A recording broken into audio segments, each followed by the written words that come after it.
Anglers Extra. Hey, Chatham A's fans, welcome into the first Anglers Extra interview of the year. I'm Andrew Selover, one of your broadcasters for 2023 and the upcoming season in 2024. And we've got a very special guest here to start the year of 2024. It's new field manager Jeremy Sheetinger joining me now ahead of the 2024 season. Coach, I'll give you the opportunity here off the jump just to introduce yourself to Anglers fans and your first message for the community of Chatham. Oh man, what an opportunity. Andrew, thanks for having me on. And what an absolute pleasure it is to connect with anybody that's paying attention to this or watching. I truly, from the bottom of my heart and on behalf of my family, we are beyond excited to be part of the great Anglers organization and this opportunity to take the reins in Chatham and try to regain our organization back to prominence. But just more than excited to get on here and connect and talk a little bit about the summer and get our systems in motion here as we prepare for the 2024 summer, and truly looking forward to meeting everybody, reconnecting with the community, and playing some good baseball. So Andrew, thanks for having me on. We'll talk some a little later on about the upcoming season and get the fans excited for what's headed to Veterans Field here in 2024. But let's take it back to 2023 a little bit. Chatham in search of a new field manager. You took the job early fall, around October-ish. You take the job with the Anglers. What made Chatham the right position, the right timing, and what made you interested in the position? Well, it's actually a pretty good story. So I've actually spent the last 4 years, going on my fifth, as the head coach here at Georgia Gwinnett, but also doing a lot of coaching with USA Baseball. And with that ramping up, it's really been my primary focus. I've done some summer baseball stuff with the Canes organization, but USA really kind of held my attention, and I was pretty locked in. I got a call from Alan Jaeger, former Anglers coach and a constant supporter. And he called me late one night, Andrew, and he said, Sheets, I don't know what you got planned for next summer, but this might be something to think about.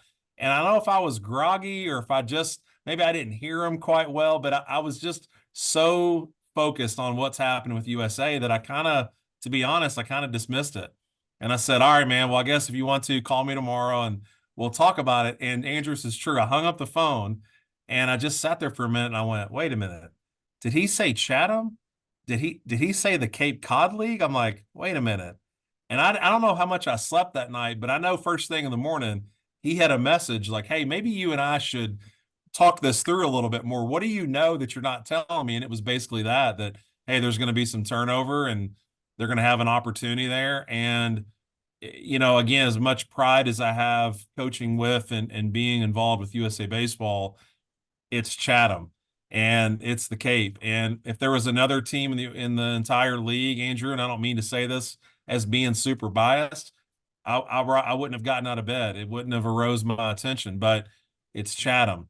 And in my opinion, it's America's team. And the way I look at it is, man, it's the best organization and setup in the entire Cape. And if there was any place you would want to go, you want to go where you've got a great platform to work from and build upon. And again, that flipped everything for me. And then it was all Chatham all the time. And I tried to just position myself to be in the running, to be considered. And I know it was a long process and an exciting process because I got a chance to learn a lot about the organization and the history of the league and maybe where things weren't working efficiently and where I felt like I could fill some voids and some holes and help the organization move forward. And I just felt more than prepared for my interview. And, again, God willing, things fell into place. And again, I couldn't be more excited to hit the ground running this summer. You mentioned the phrase America's team, and you talk about Chatham, and the history behind the Anglers organization, and that being one of the sparks that made you really interested in this specific position. What's kind of the background of your knowledge on the Anglers organization, and how much research have you done to kind of continue that legacy of great baseball at Veterans Field? Yeah, that's, and again, I know we'll talk about, touching ground there and walking the grass at Veterans Field. It's as cliche as this may sound, if you grabbed 50 random baseball coaches and who didn't maybe have a foothold in the Cape League, and they were from all over the country, and you said, "Hey, we're going to talk about the Cape Cod League. Name me the first team that comes to your mind." 50 out of 50 are going to name Chatham. And you can shift that credit over to Summer Catch and Jessica Biel and Freddie Prince Jr. You could do that, but that's real. I mean, that's a touch point, a visual touch point for a lot of folks has been that movie. And you see Chatham. And again, you know the A's background, obviously coming into the Anglers change, but it's when you really dive in and you understand the root of Veterans Field and the foothold that that place has had in 100 years of this league. And it's been on top of Veterans Field, having the footprints of so many legends of not only New England baseball, but collegiate, which ended up being, again, Major League Baseball. You think about the great players that have come through just our organization alone, let alone the other 9 organizations. There's just something unique about the draw to Chatham. And again, not to spoil it too much, when I talk to other managers, they're like, "Hey, man, it's Chatham."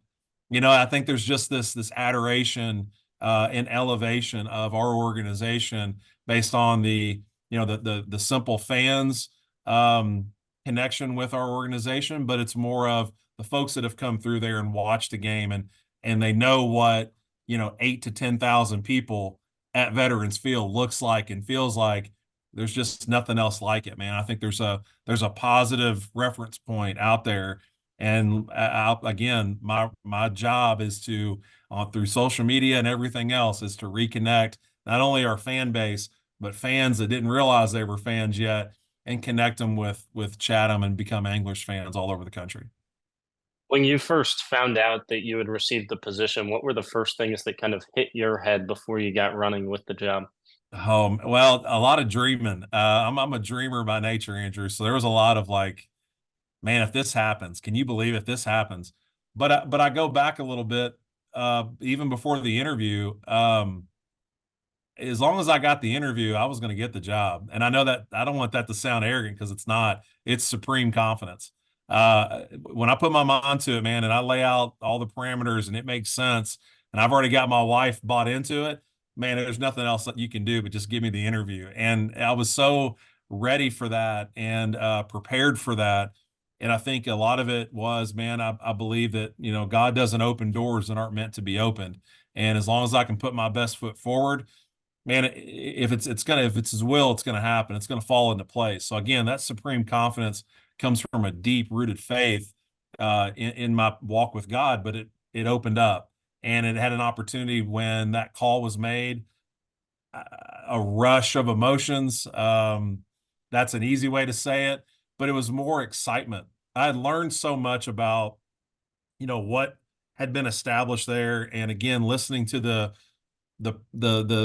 athletic association and listening to the president and the GM and all the various folks that are involved with Chatham, just listening to the things that they prioritize and the things they wanted to get reestablished. And you hear all that and you just go, that's so great because I'm about all those things.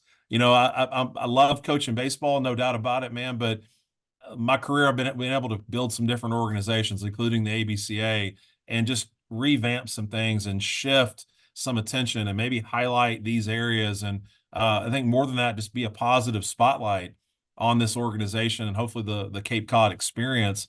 But I know we're going to get to just some of the phone calls that were immediately after, that. My first one was to my wife to make sure that, again, she was still on board before I formally accepted. But just the rush, Andrew, of text and calls, I think, people were excited that there was new life going to be breathed back into the Angler organization. And so I've rode that wave ever since, man, of where it's been, where we're at, and then hopefully where we're going to go. You talk about the phone call to your wife, Chelsea. You've also got a son and daughter. How Yeah. much of this is a whole family buy-in to the whole Chatham community and your Mm. family coming up to Cape Cod over the summer and being a part of the Anglers and the whole team? You said it, man. These aren't the thing that's unique about the Cape is that these aren't positions that a baseball dude would take just to further his resume. just to do it for a year or two, dip his toe in the Cape, and then bounce out for something else.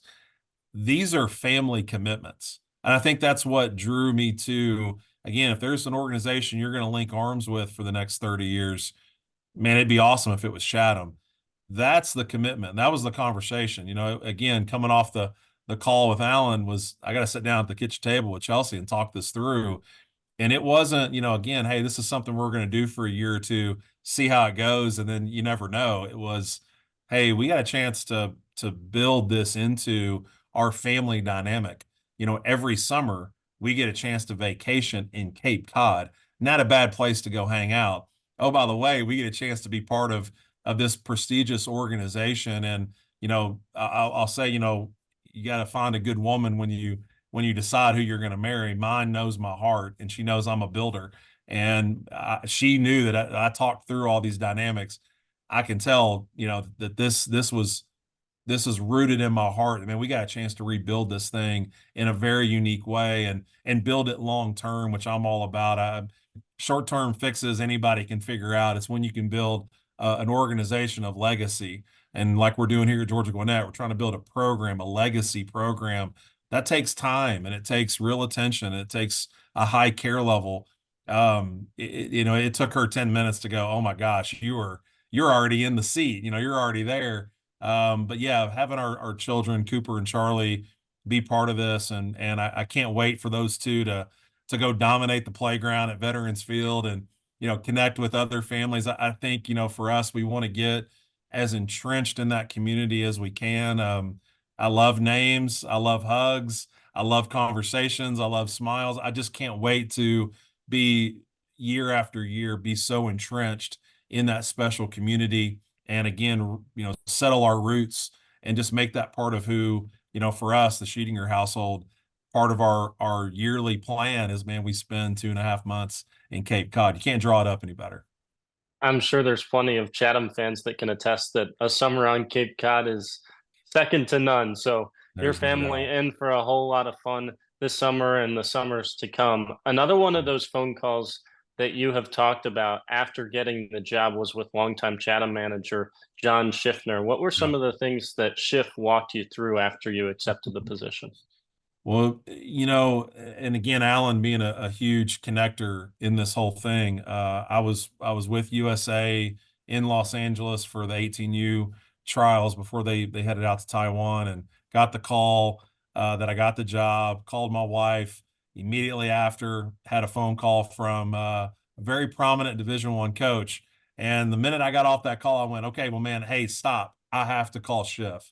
It's important to me that." You recognize the lineage and the path of the organization, and you talk about a guy that wore the uniform and then coached in the uniform and knows what this place is all about, has a not only a passion for but a real pride for. To be fair, man, I wanted to kiss the ring.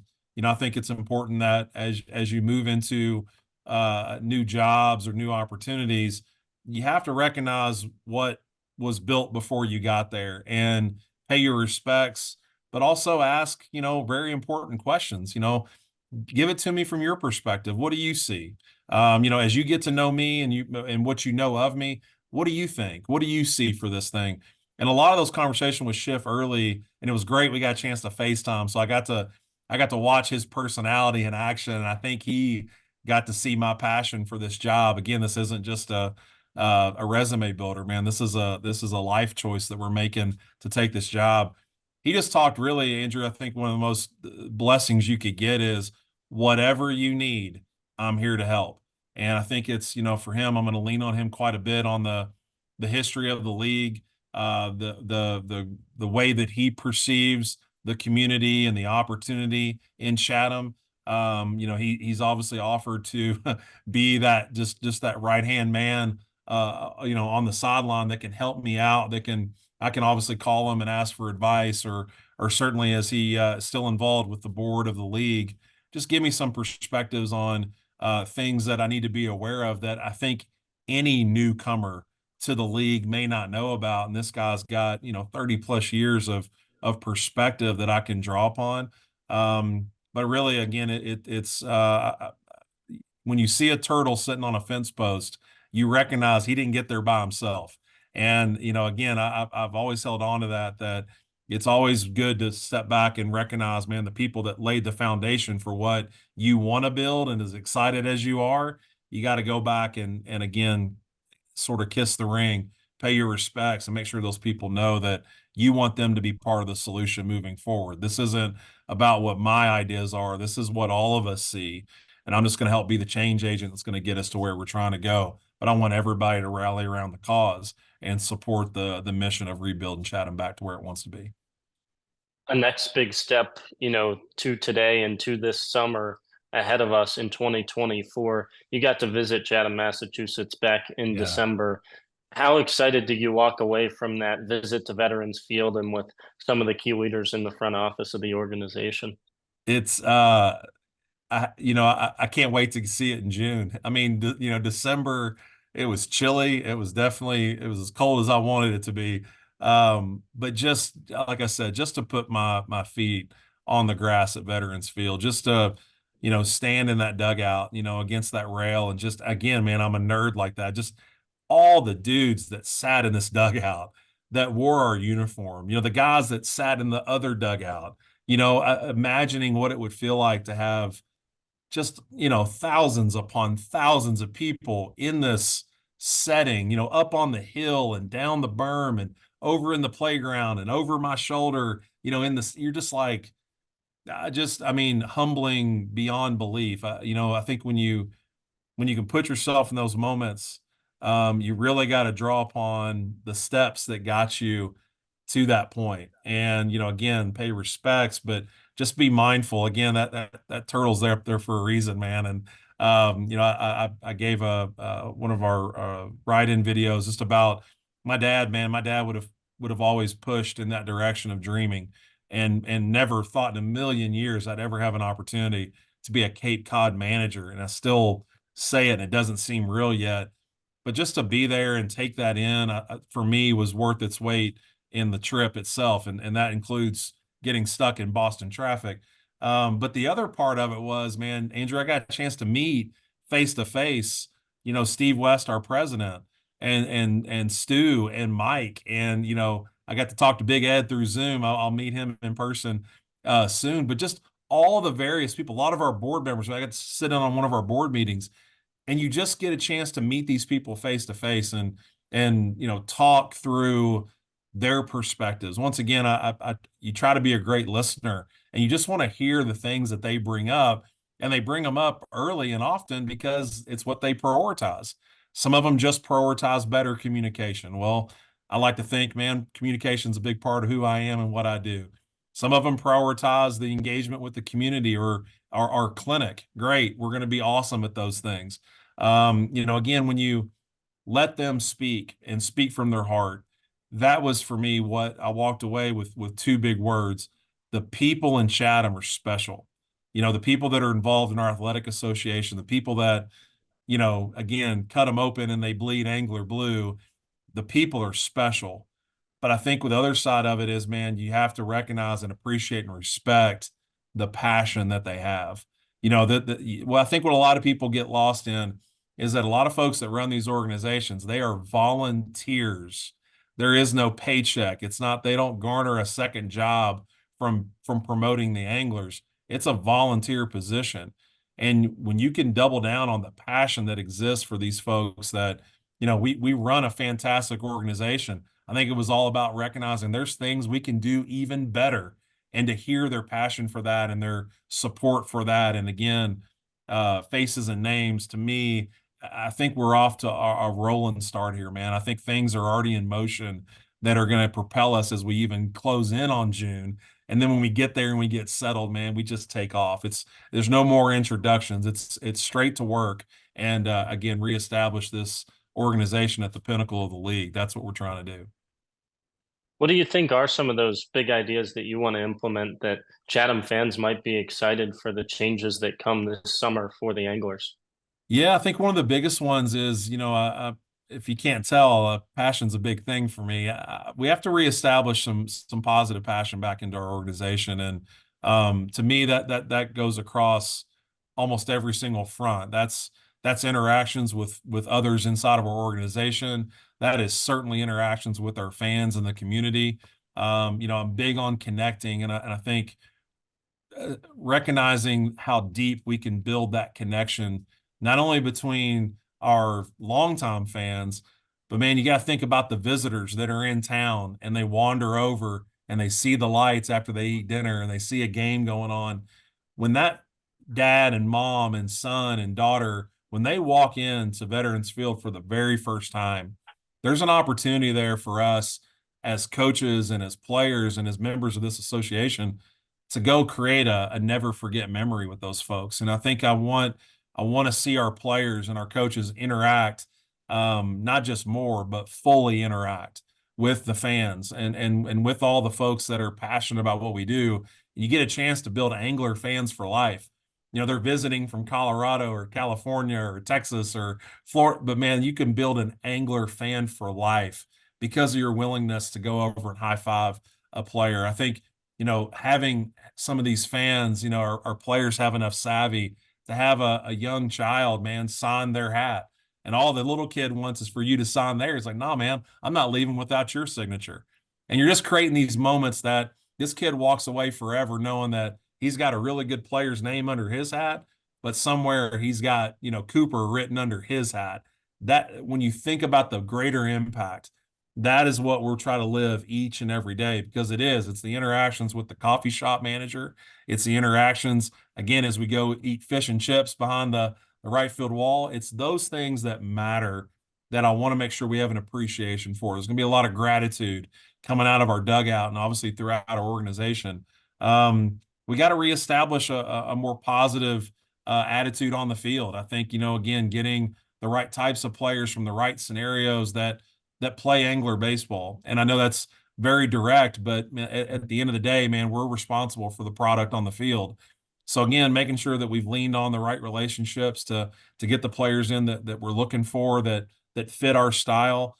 In talking with a lot of college coaches, they know who I am and they know what I'm about. And so sending the right players to Chatham matters.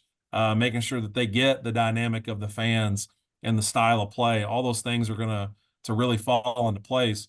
And I think overall, just recognize it is a process. It is a step-by-step recognition that we're not going to solve everything in one summer, but we are going to make a lot of positive strides. We are going to, in leaps and bounds, move this organization out of where it's been and again, a lot closer to where we want to be and certainly where we want to go and again, reestablish our claim at the top of the league. You've talked about the passion that you want to see on the field and the supreme confidence that you work with. What are the early messages that you'll deliver to the players to make sure that they play with that passion out there on Veterans Field? Well, I think, that's a great question. I think number one, you got to recognize that it comes back to communication. And I think for our players, they just have to know what the Chatham way looks like. We've really tried to boil things down to probably about as simple a terms as we can make them. Like, when you're trying to get people to understand what you want and how you want it done, I think as simple as you can make it, it obviously takes off. I think one of the biggest things for us is, again, as I mentioned, appreciation. I want guys that when they show up this summer and they're part of our organization moving forward, again, when I say gratitude and respect, man, that is everything and everybody, and that's in everything we do. And so, again, their interactions around town and their host families, again, restaurants that help cater our post-game meals, things that we need to appreciate because, man, we could all be a lot of different places, but man, what a great opportunity we have to be in Chatham, again, part of this prestigious league. The other part is attack. And I want guys that have a little bit of something to them. They have an edge and they want to attack, but it's more in the opportunity to attack the opportunity, to attack it day by day. Having guys that recognize that man, we only have limited games. As many know, we're only down to 40 games in the regular season moving forward this year. So those opportunities, man, are precious. We don't have 162 or even in a college year, 50 plus the playoffs. We've got 40. So we got to attack every moment. And I know from a coaching staff perspective, we're going to develop these guys, man. Our job is to send them back better players than we found them.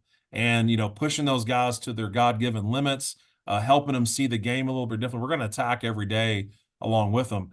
The other two that we're going to talk about a lot is action. And I think when you're handling really, really talented players, sometimes you have to help them create an action that helps them work like a professional. One of the things we're going to do is we're going to bring in guest coaches who have Major League Baseball backgrounds that'll help them understand what the work ethic looks like of a professional athlete, what that looks like on a day in and day out basis, also what that looks like between their ears.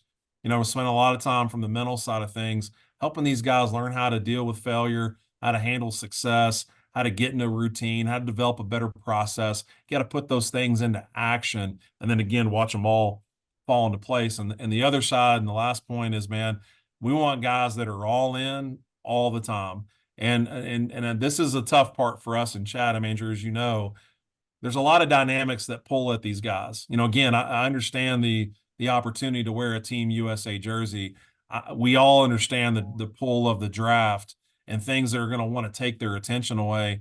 But while you're in Chatham and while you're wearing Angler blue, we need you to be all in all the time. Everything that matters is what's coming out of our dugout. Everything that matters is the mission of this organization. And once again, when you're recruiting the right types of guys into your team, I think a lot of these things are going to fall into place, and that the Chatham way is going to radiate not only throughout the field, but it's going to radiate throughout our organization. So I think communicating those things, holding them accountable to those things, and then again, just really leaning on our care level, man. We're going to see these guys not just as players, but these are young men. These are people that have a chance, that we have a chance to shape and mold and push and direct and again guardrail these guys to where they want to go, not only in their lives but obviously throughout their professional baseball career. And when you show that high care level for development, I know you're always going to attract the right people.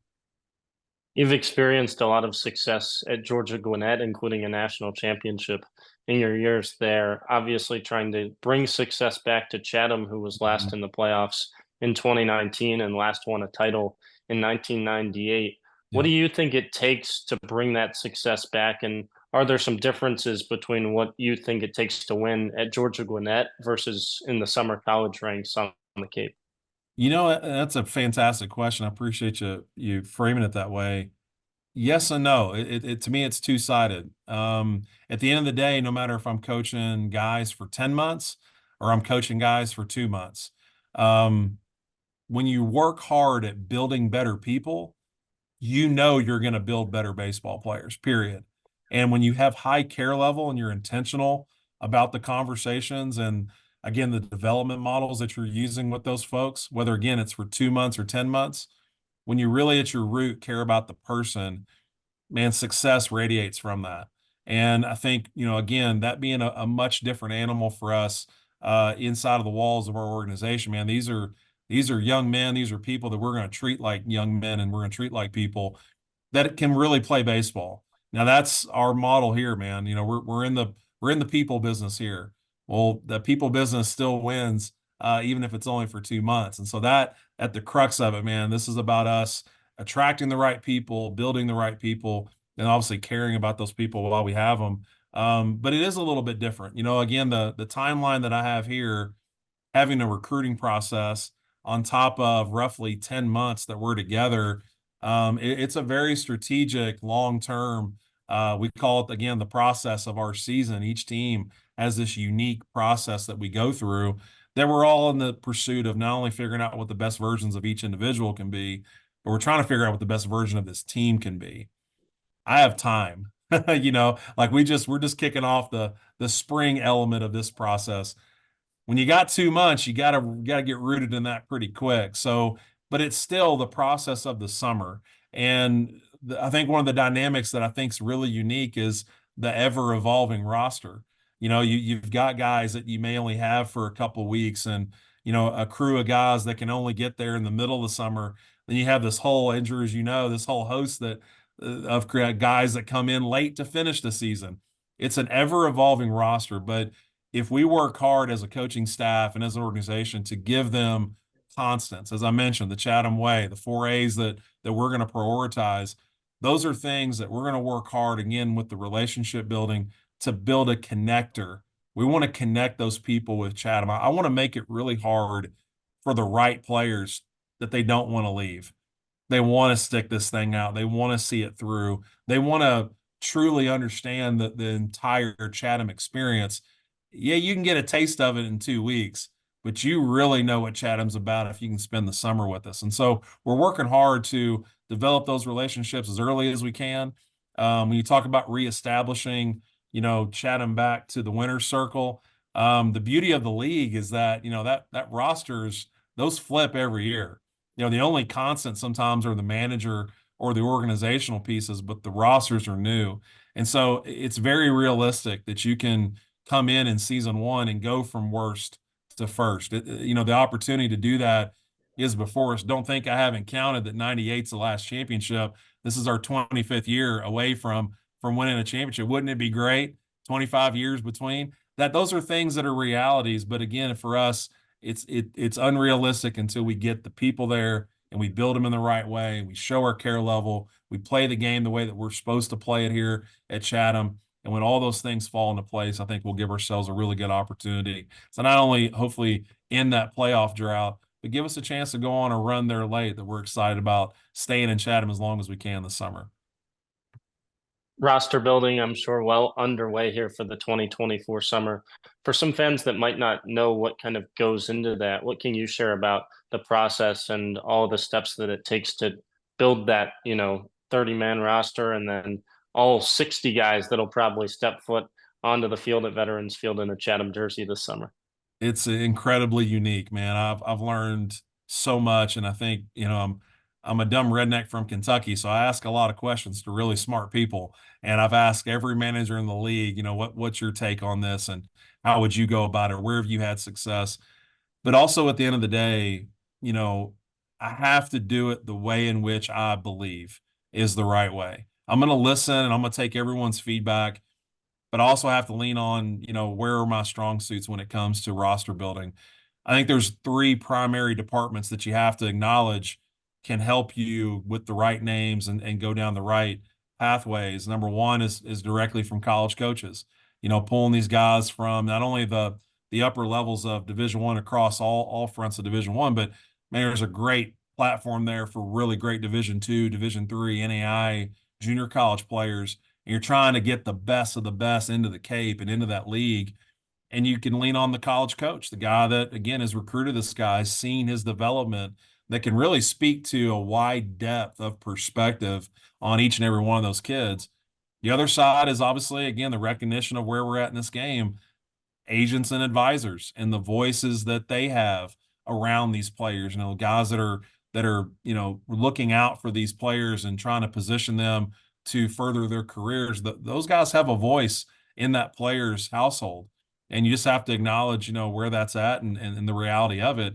And the other side is our scouting community. Ultimately, we're trying to help these guys get into professional baseball, so there's a scout perspective that they have insight on certain players that they're seeing make jumps and click, and they really want to see those guys in our league. I will tell you directly as I can. Once again, I have to do it the way in which I'm most comfortable. Man, college coaches are my brethren. I mean, these are where not only my friendships are, but these are where all my mentorships are. And I will tell you that I've really worked hard this first season to build our entire initial roster off the backs of college coaches. And I think sometimes when you can see everybody for what their agendas might be. I just know college coaches, and my relationships are deep and real and true and connected. And I've tried to lean on college coaches to help send us in the right directions on the right guys. Once again, guys that fit my style of coaching, what we want to build at Chatham. And I'm really happy about what we've been able to put together. As you mentioned, it says 30. It could get to 60 really quick based on some ins and outs. But again, I'm very happy with the type of people that we've collected, certainly the talent level that we've collected. But again, if anything, we're going to go down swinging on the backs of people that have a high care level for us and where we want to go. And for us, man, it's been on the backs of college coaches. June 15th at Wareham. I'm sure that date's circled on your You calendar. better believe it. June 16th, June 16th, probably circled on your calendar as well for the home opener at Yes, sir. Veterans Field. You'll spend a lot of time at Georgia Gwinnett, but what will the next 5 months really look like for you in terms of preparation to hit the field on June 15th, ready to play against the Gatemen? Man, oh man. Well, I know Coach Smythe and myself, we've already connected about it and talked about it and shared a laugh. I'm really excited that I get a chance, as with many of the managers in the league. I've known Ryan for a long, long time, so to connect and coach against a good friend of mine. But obviously, the game against Pick is going to be a great one too. Obviously, I can't wait to connect with Kelly and reestablish this rivalry with Orleans. Shev's one of my dear friends over at Brewster, so I'm excited to get around such a really great group of people within the league. But as you mentioned, there's a lot of prep work that goes into this. I tried to use the month off while our kids at GGC were home for Christmas break. I tried to use a lot of that to get a lot of our ducks in a row, and not only with our coaching staff, but our interns, some of the roster management stuff. Sue, who's been phenomenal, our housing director, just get our ducks in a row.